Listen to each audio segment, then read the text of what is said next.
Good morning, everybody. We are thrilled to have you join us for the PIIB's Q&A session, Grateful for Growth, Expanding Your Agency with Technology and Community.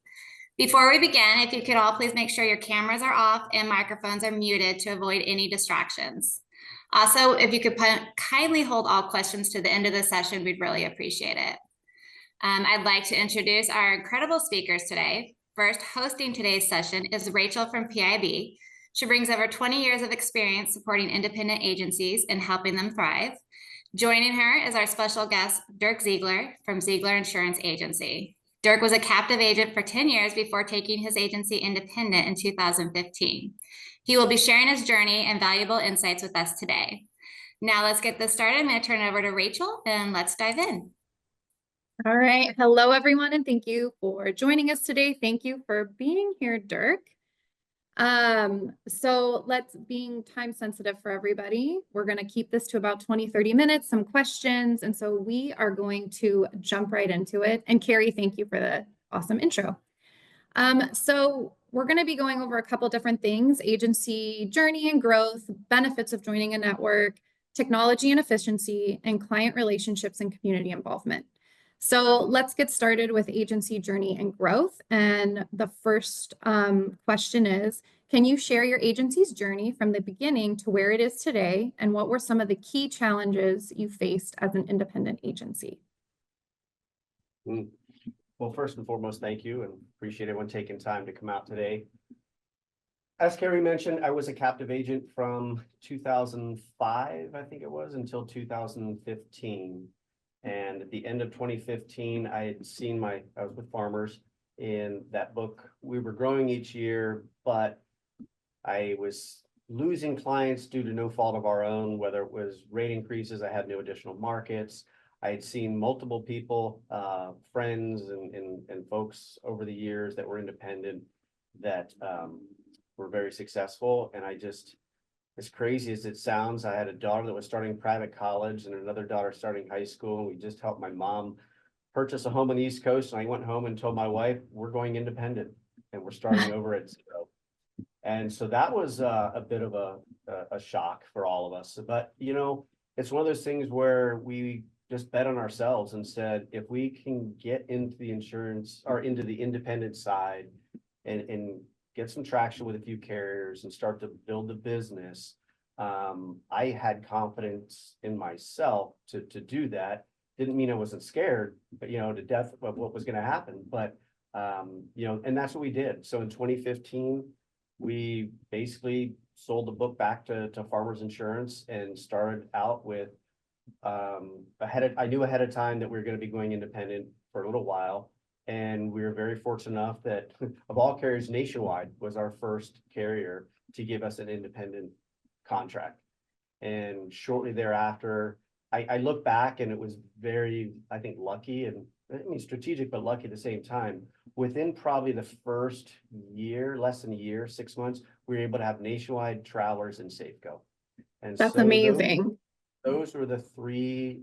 We're in sales, right? So, I pitched a business plan to them on some more things we'll talk about here, how we're involved in the community, how we plan on marketing ourselves, and how we're going to, show them how we could be successful. We were able to show them our book of business with Farmers and our loss ratios with Farmers, and that we wrote good quality business. And so, yeah, we were very lucky. And actually, in 2016, I think we put almost $1 million on the books with Nationwide in the first year.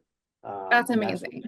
That's when they were really a little different now, but that's when they were really strong, much stronger in California. And, we were able to pretty much write whatever we got our hands on.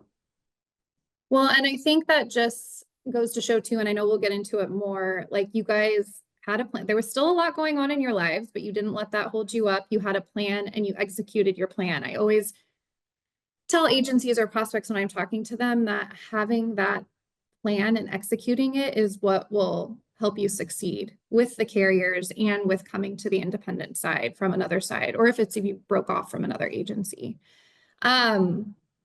How has remaining independent allowed you to create new revenue opportunities and better serve your clients? Well, I think it's the whole idea of being independent, right? A captive, although the captive market's changed a little bit where they're loosening up and allowing, some of those agents to write, with their, what do you call Craft Lake and, Right. NBS and some of those different things for farmers and whatnot. But obviously being independent gave us choices, it gave us options. We're now in control, we work for the client technically, right? We're out there shopping, we're the go-between the client and the carrier itself. So by having the flexibility, to me, it gave us a lot more options and better serve the clients, and better serve meaning we can find better product at better rates. I just sadly had a renewal come across my desk this morning that for a gas station that went from $20,000 less coverage to $45,000 on renewal. And so now what? If I was with farmers or a captive, I wouldn't have that option to be able to go to an outside market or to look at, alternate markets for, to place that business. So I think being independent, the contacts that we've been able to make throughout the industry, whether it's at different trade shows or just through PIIB, the knowledge that I've been able to gather and we're all learning every day, but continue to get, along with the quote unquote independence of being able to go wherever I want to go with our book. And you know what, at certain carriers, we're fortunate. There's carriers that are leaving the marketplace. If I wasn't independent, what would you do? I've seen it, to other agents. And so to me, that's really given us the flexibility to pivot when needed and to really serve the clients the best way that we feel we can. And I know you mentioned like within the first 6 months, you were really fortunate. You picked up 3 amazing appointments with the carriers. Now, 9 years later, what does your access look like? How much has it broadened? Which kind of brings us into the next question of what advice would you give to other independent agencies looking to expand and scale their business? Because I think those first 3 you started out with and got right away is amazing, but you were also probably able to hone in and really grow those books rather than, trying to bring on 20 carriers at once. Yeah, I mean, obviously, set aside the current market conditions we're in California right now, because we know, right now getting appointments and those things. So if I just remove that kind of piece of it, there's advantage of having quote, 20, 30 carriers, but that's also to me a disadvantage too. The more you have with carriers, or at least let's say we're going to limit our exposure by having, 3 to 5 main carriers that we can really grow that book with. Obviously, the more we have with a carrier, assuming it's profitable, I mean, that carrier gives you the time of day, right? They will not only run promotions and things, but you mean more to their book the larger you get. So you're going to get favors. Again, take current marketing conditions away, but being able to, just like we were very fortunate, even now with Safeco, they went and eliminated a lot of producers in California, but they allowed certain producers to keep producing. And while some were only allowed to write 1 household a month, we've been able to write 3 households a month, or same thing, travelers, we're still able to write. So I think there's a time when, having a large amount of, quality carriers can be helpful. But to me, I really wanted to have, pair that, have the ability in case we can't write it with our main carriers. But I really wanted to grow that book, not to the point where we had all our eggs in one basket. But, if we want to keep it still separated enough that, heaven forbid, we lost an appointment or one left the state, that's not going to cripple us. We can still pivot and move. But you asked about gaining new carriers. Again, I think when you can show to a carrier the quality of business you write, have a strong business plan, you can look at getting some good appointments. I mean, PIIB obviously helps with that, but you still have to get your own appointment. I mean, I'll tell you a quick story. So in 2019, I've been trying to get a Mercury appointment for years. Mercury wasn't appointing people for several years in there. And a few years back, they ran, there's an association, American Agents Alliance, that helps agents up out of Sacramento. And so they have a big conference each year, but I was an affiliate with them that allowed me to, they were going to run a trial program. And we were going to be the first agent that was allowed to participate, which allowed us basically to write Mercury as a subcode under American Agents Alliance. And so we tried it. I'll be honest, it was a complete disaster. They know, we know. But my point is, what I did from that, by gaining the experience of working with Mercury a little bit, I literally at the American Agents Conference, I think it was in 2021, Brent Menifee, I think his name, he's like the VP of sales. I took him and I saw him. I pre-planned this with one of their reps. I saw him at the trade show and I walked up and handed him a 15-page PowerPoint presentation of why Mercury should appoint us. And they did. That's A week later, amazing. we got a call from him saying, I can't guarantee anything, but based on everything you're showing me, your commitment, you know, to have the what's to do that. Literally within about 45 days, we actually were one of the first agents that got appointed in California. But I think we were able to show we had a good profitable book. We weren't spreading that book across 50 different carriers. And so I think they could see, and we showed our community involvement. They showed, you know, the type of business we were writing, our loss run ratios, all that. So by combining all that together, really, I think was what kind of put it over the, you know, over the edge to allow them to do that. Well, and I think that's a great point you made too, that you didn't just sit and wait for them to hopefully give you the appointment. You were very proactive. You put a very well thought out plan together and then went after them as well, which I think carriers appreciate when they see an agency putting that much effort into something. Speaking of the different access, so, you know, you mentioned the Agents Alliance, you're part of PIIB.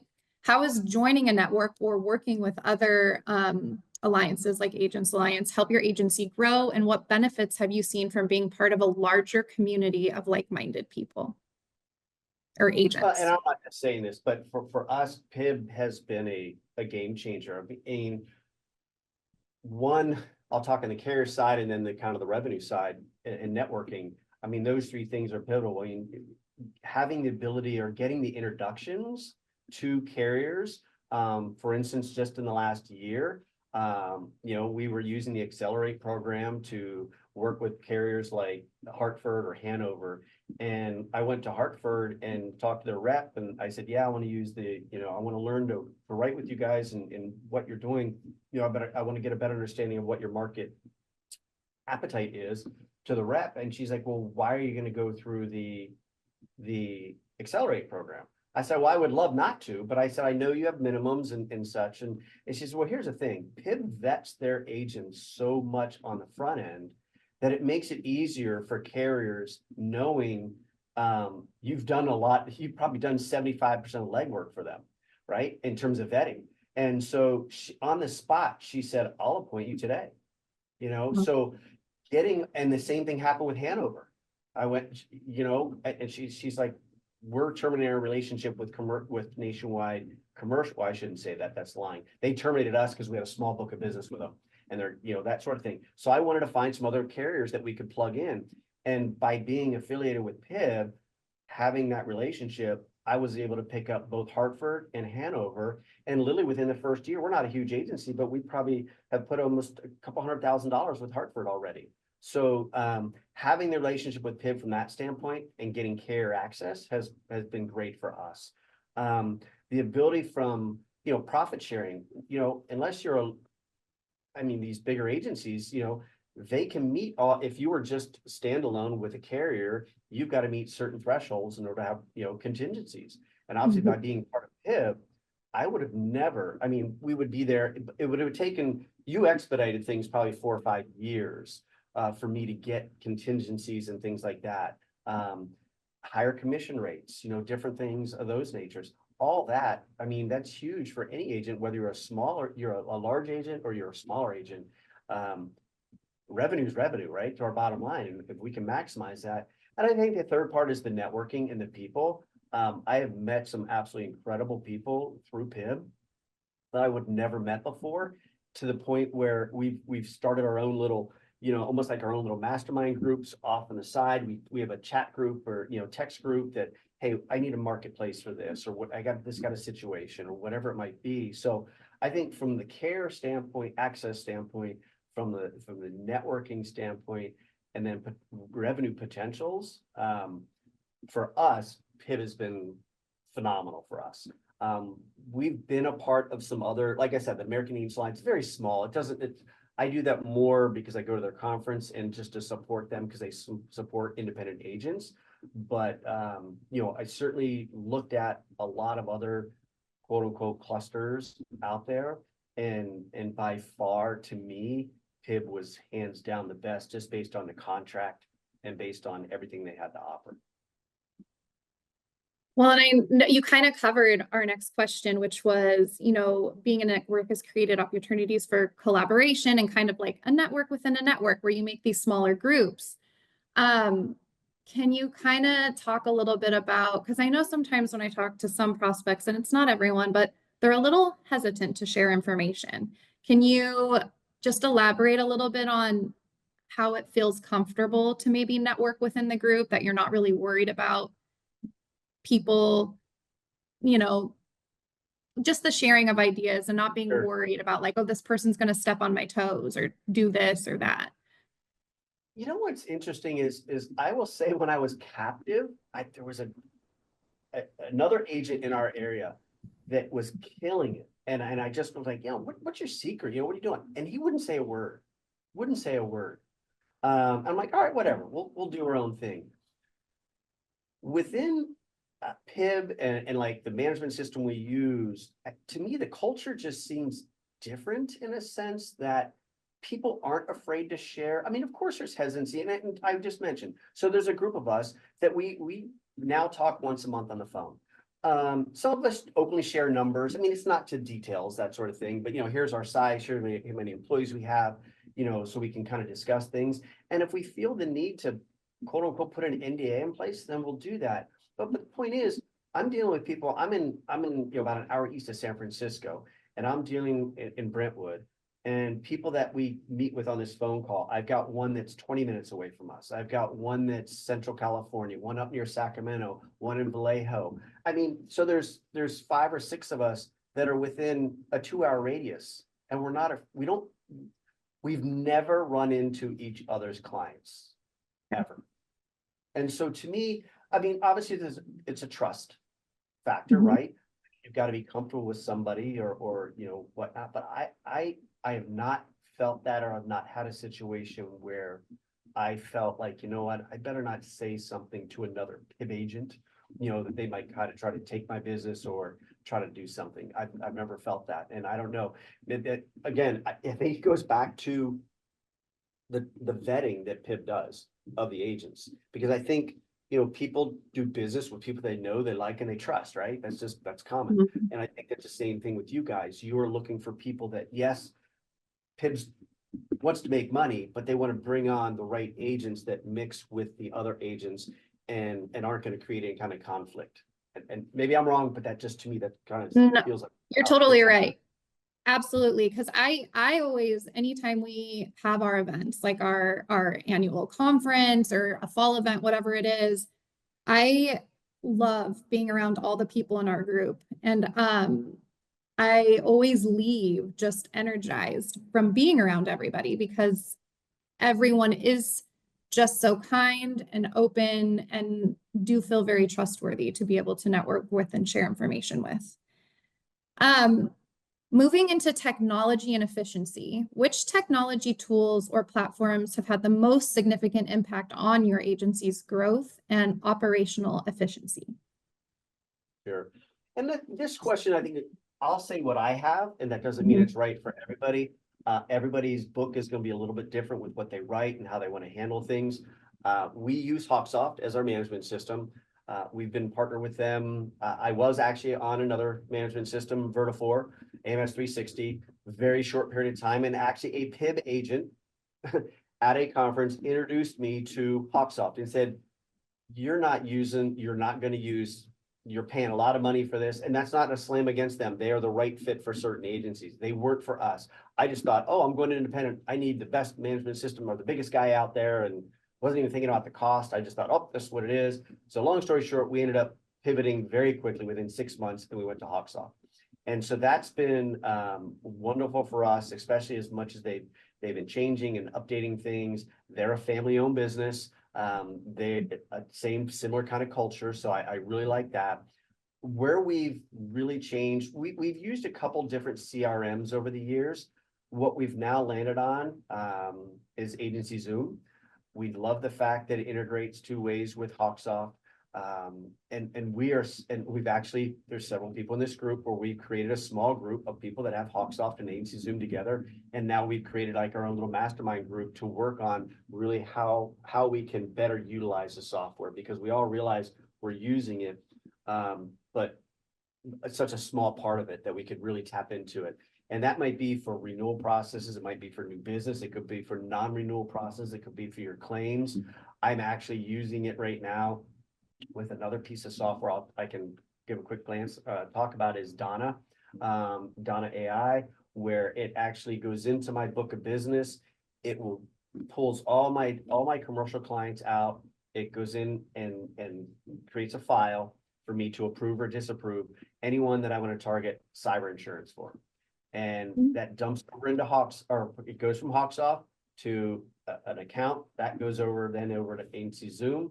And Agency Zoom, I have set up with 3 or 4 campaign emails that will go out and tell small businesses why they should have cyber insurance in place. But leveraging technology like that, where the software that Donna goes out and scans my book of business constantly and tells me where my cross-selling opportunities are and where I'm short. It's scary enough. It can even see where people are doing on social media and say Johnny got married, and you might want to see if he got engaged, needs a floater for his ring or a jewelry floater. But it really helps slice and dice my information, my book of business, to where I can utilize a CRM to do the things we wanted to do. To me, the CRM, we had other ones to an extent that, and again, this is not saying anything negative against like an AC Revolution or Client Circle, that we work with both of those. For our needs, we felt, and they're all starting to do the same thing now. They really are all trying to kind of do more and more, but we've ended up on Agency Zoom. And so between Hawksoft, Donna, Agency Zoom, those are the 3 that we are utilizing the most. Do we have some other technologies out there that we utilize? Sure. Whether it was be for data collection and things like that, Risk Advisor, or it could be someone uses Canopy Connect to pull in data. But those technologies have really helped us and are really going to help us grow over the next year. We've been setting Agency Zoom up now for the last 3 or 4 months and just adding more and more pieces to it, because it's endless what we can do. And it's really helping us stay so much more organized. We literally had our management system, we had Agency Zoom, and we had an Excel spreadsheet that was up in Teams, like OneNote. And each staff person had a tab with what they're kind of working on. So if somebody was out, we can kind of go to one place and really kind of quick glance. We've now put all that into Agency Zoom. That's, you pull it up, it looks pipelines. It kind of shows you exactly what each person's working on, what clients, where they are in the sales process or the renewal process or the new sale process or the non-renewal process. Now we get a pictorial view as well as notes that are all documented right back into Hawksoft automatically for us. And then the last piece we use is and we're looking to change, so I'll be full transparency, is a phone system, a voice over IP system. We currently use RingCentral. They've got a feature called RingSense that actually will take and transcribe phone calls, and then it's supposed to be putting it into Hawksoft for us. And that feature is not working the way we want it to. So we may be looking at Lightspeed as well. I mean, they're all good companies, but Lightspeed has a very significant relationship with Hawksoft. So they've opened up their API with one another to really help do some of the things we want to do. Because if I have a conversation with somebody, instead of me having to go out to RingCentral right now, download it and drag it over into Hawksoft, if that all could be manually done, why wouldn't I? It's just one less thing we have to have. We are looking for things that can save keystrokes for our staff members and protect us from an E&O standpoint. And those are the types of things that can help us do that. Absolutely. And how do you, because I know you mentioned AI in there, How do you at your agency balance leveraging the new technology with maintaining a personal client-focused approach to your agency? Yeah, I think some people are like, they're afraid of AI or chat GPT. And it's funny, the more people I ask say they're using it. And so what I've been doing now is, yes, I have Donna that does some AI and goes in and does data mining and all that sort of thing. I'm actually using chat GPT more now to help me write emails, believe it or not. There's some software you can get that does it for you. I'm not that far, but what I mean by that is if I've got a new prospect or I've got an existing prospect, maybe I've got a tough situation that I'm dealing with, that something transpired, a bad claim experience, whatever it might be, I can take my thoughts and put it into Chat GPT and have it rewrite that. And you can ask it to rewrite it with a softer tone or a more, different types of undertones to it, and it will do that. And then I ask it to refine it 2 or 3 times. So by the time it gets done, it still has my personal touch and flavor to it. I'm never going to let that just send out canned emails to somebody or, to a client. We still want that personal touch. We still want to, I feel guilty now as we've grown and staff is writing more business. For the most part, I know every one of our insureds, right? Or at least they know who I am, that sort of stuff. We've talked to them. I can see them out in the community and whatnot. I'm to the point now where as they start to write more business, I don't know people as well, but I want them to understand that we're still a family-run business and that we're not just here to collect your money. We're here to make sure that when you need it, that sounds cliche, but when you need it the most, we want to make sure we're here to help serve you. So we try to use the AI to help us, like I said, drive some things in the background, but we still will always keep that personal touch. Well, and even just those little touches, how you mentioned how, I think you said it was Donna AI or something in the background where, okay, it says that this client of mine just got married. I should send this thing out. That's something you might not have known, where now you can do a personal touch to that client and show that it is a bigger relationship than, just money. Let's see. From here, we are going to, okay, still kind of on technology and efficiency. What future trends do you see in the insurance industry that independent agencies should prepare for, especially regarding technology and community engagement? When you told me about some of the questions, this is the one thing, well, I think we can't be well, let me back up. So insurance has always, at least to me, I've been in the industry 20 years, has always seemed to be lagging other sectors and whatnot. So I think finally insurance is now starting to accept more technologies. I think both carriers as well as vendors as well as agents are more accepting of making sure we communicate more. And I think agents are demanding more, from carriers and different vendors to communicate better, because it's all, to me, it's about efficiencies. I don't think, some people say, oh, AI is going to replace us. You can just go online and do a bot and all that sort of stuff. I think statistics still say that people still want to talk to people. There is an age group and there are certain people that's fine. They want to go do business online, but there comes a point in time in life, I think, where as you start to gain assets and different things, you need to talk to somebody, right? That's why I don't think the independent agent or the human being aspect of it is not going to go away completely. But I think what we need to do as independent agents is to try to utilize that technology, to leverage it to help us become more efficient. And kind of going back to some of the things I was just saying is, how are we using it? We're using it now, instead of me manually going in and sending out a blast through my management system, an email, a couple times a year for touch points and things. That's now all done automatically for me in the background. That doesn't mean we still won't send out, one-off blurbs or emails or things like that based on something that may be going on, whether it's in the industry. We did that a lot as we knew the non-renewals were going to pick up. We were sending out people and making people aware of non-renewals and rate increases. 20 to 40% is what we're seeing. And that helped soften the blow to people by using technology to get people out there so they knew what was kind of coming and what was happening. So again, we're not using technology to replace anything. We're using it to help us become more efficient. Okay. Really what it comes down to. Did that answer the Perfect. question?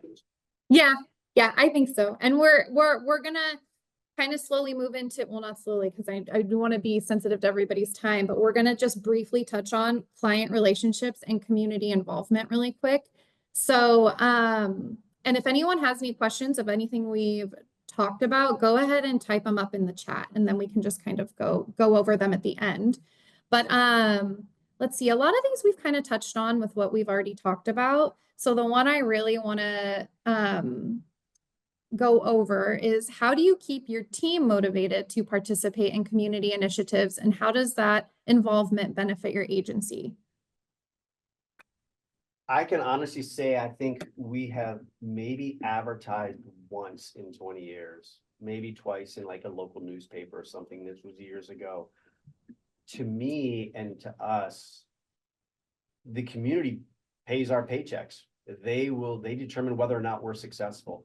So we have always been significantly community minded, whether it be, through nonprofits. I've been a Rotarian for 20 years. I'm co-chair of another nonprofit in the area where we give out about 350 to 500 meals and presents for Thanksgiving, for the holidays, to needy families in the area. That's been going on for 50 years. I've sat on the planning commission for 8 years. I've been on the Chamber of Commerce board of directors in multiple positions. I've ran the large festivals in our area. To me, it's investing our time in the community, because we know the community, if they see us out there giving back, those are all non-paid jobs, right? So, but if they see that you're out and you're involved, they see our kids, our family members are involved, they see staff members involved. It also tells them, one, we are relatable, right? We're in the community, we're trying to do good things and give back. But I also think they realize that we're just not there to collect a paycheck or collect an insurance premium from them, because they see that we're involved, that we do care. And I can't impress more on that. To me, that has been our biggest benefit to our agency, is the community involvement. My wife sits on different foundations. And again, it's marketing without marketing, right? People, they see us out there. And so to me, it's not wasted time, it's invested time, right? And whether we write the business today, or it might not be for a couple of years from now, but that's what we say, oh, you know what, I remember you did this, X, Y, Z, and now your insurance, would you mind looking at this for us? And so to me, and then getting the kids involved. So again, showing that family, we went out and painted, I think they were like 25 by 40 foot maps on all the elementary school playgrounds, all different colored maps. And so the kids that all in California, they have to do state projects every year. Well, now the kids can go out and jump on a state, now they know how to learn so they were learning without even realizing they were learning where the states were based on these big giant maps. I got to do that project for almost 8 years with both my daughters while they were in high school. So, and then guess what? So Rotary, they saw me in Rotary, they saw me out in the school, they saw my kids out there, and then I see teachers that saw that we were out there doing it. So again, it was networking without even trying to proactively network, or market without even proactive marketing. So we're a true believer and that's why we've been very fortunate to be engaged as we are, but also to be able, the community giving back to us. Because I tell people, if we didn't have that, none of us would have jobs, or we wouldn't have a paycheck. So. No, that's amazing. I'm the same way. When I see people out there in the community and I hear what they do, I'm like, oh, now I'm interested to maybe be working with them. So it is the perfect way to get out there.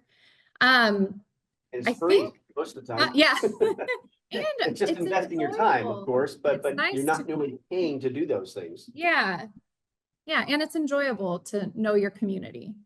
Okay, I think we're going to kind of wrap it up. If you have anything else you want to add, or if anyone has any questions, please put them in the chat, and then we can go answer them really quickly. Or if not, then I just want to thank Dirk for hopping on with me and letting us know what your journey has been like and the technology you're using. And if anyone has any questions about anything that we have discussed, feel free to reach out to myself. And I'm sure if you have specific questions for Dirk, I can pass on his information at some time. Oop, Let me see. Yeah, I'm more than happy to. You can give people my email address, the office number. I'm available anytime. And like I said, I'm very fortunate in the network that I've created. And I'm also the president of the Hawksoft user group. So I've gotten to meet a ton of vendors that way. So we're very fortunate. We get to kind of like I'm a trial for another software that's going to be coming out from a group that actually goes out and takes all your upcoming renewals. And if you say it's going to be greater than 15%, pick a number, whatever you want in your agency. But if premium is more than 15%, it's going to actually go out, put it in the rater, get your rates, and send you back a concise report. So your CSR account manager or owner, or whoever's going to follow up with that person can say, okay, we did the shopping, here's what it is. And so by having that by networking, I was able to get in on something before it's even out on the street, you know, to try it out and see at no cost, because I'm their guinea pig. What's it going to hurt me to have them run a bunch of numbers for me and come back and show me my insureds that are coming up for renewal, whose premiums are increasing by X, and they've shopped it for me with all our carriers. Yeah, So that's fantastic. Put yourself out there and things will happen. Gina said, great story and mentoring Dirk. And then we did have Kyle ask, when is a good time to join PIIB with the current restrictions in place? I don't think we have an answer for that yet. Unfortunately, the personal lines restrictions, we're having all our planning meetings with our carriers over the next few weeks, and we might have a better idea of where things are going to go, but I think it's still going to be a little while before we're going to have full access to some of those personal lines markets. So along that line though, Rachel, I think one of the things to have people keep in mind is, yes, the market is obviously very difficult. There's not a lot of opportunity right now for appointments. But that doesn't mean you need to kind of get your ducks in a row and make sure you're ready. It's going to change. Hopefully, you know, we're starting to hear from our reps that, you know, going into next year, they're gonna start loosening up a little bit more. I mean, we're hearing from Mercury, right? We want auto right now, which is crazy. We want auto.